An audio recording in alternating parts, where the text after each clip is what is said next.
அன்பிற்கினியோரே, வாழ்க்கையின் நோக்கத்தை தேடி என்ற தியானத்தின் 9ஆம் நாள் சிந்தனையாக, எது உங்கள் வாழ்வை உந்தி தள்ளி சென்று கொண்டிருக்கிறது? சிலருக்கு இந்த கேள்வியே புரியாமல் இருக்கலாம். புரிந்தாலும் புரியாவிட்டாலும் நம் வாழ்வை ஏதோ ஒன்று உந்தி தள்ளி கொண்டிருக்கும்.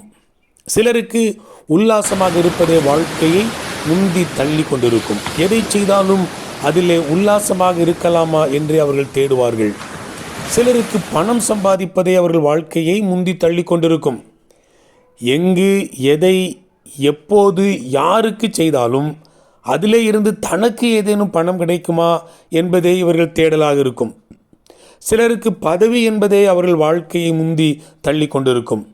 இவர்கள் எங்கு சென்றாலும் என்ன செய்தாலும் தனக்கு ஒரு பதவி கிடைக்குமா என்பதே இவர்கள் தேடலாக இருக்கும்.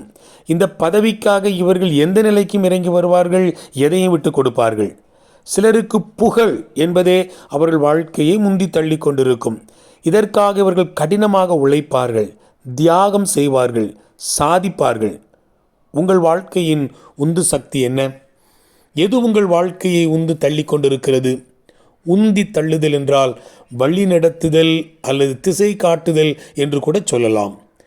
நம்மில் சிலர் குற்ற உணர்வினால் வழிநடத்தப்படுவார்கள். காலம் முழுவதும் ஐயோ நான் தவறு செய்துவிட்டேன் என்று புலம்பி அதை மறைக்க ஏதேதோ செய்வார்கள். அவர்கள் தங்களுடைய கடந்த காலம் தங்களுடைய எதிர்காலத்தை ஆளும்படி விட்டு விடுகின்றனர்.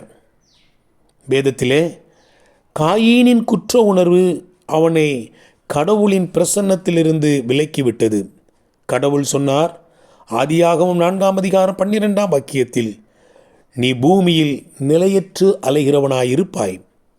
இது இன்று பலரின் நிலைமையாயிருக்கிறது.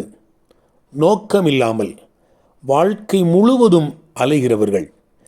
இன்றைய நம்முடைய வாழ்க்கை நேற்று நாம் செய்த வினையின் விளைவுதான். அதற்காக நம்மை கடந்த கால குற்ற உணர்வுக்குள் சிறைப்படுத்தி கொள்ள தேவையில்லை. நாம் கடந்த காலத்தால் பாதிக்கப்படுவது கடவுளுடைய நோக்கமும் அல்ல. கொலைகார கோபக்கார மோசேயை தேவன் கரிசனை உள்ள தலைவனாக மாற்றுகிறார். உங்கள் வாழ்க்கையிலும் நம்ப முடியாத காரியங்களை மீதமுள்ள உங்கள் வாழ்க்கையில் செய்வதற்கு ஆண்டவர் காத்திருக்கிறார். புதிய துவக்கங்களை செய்வதில் ஆண்டவர் மிகச்சிறந்தவர். வாழ்த்துக்களுடன் ஜார்ஜ்.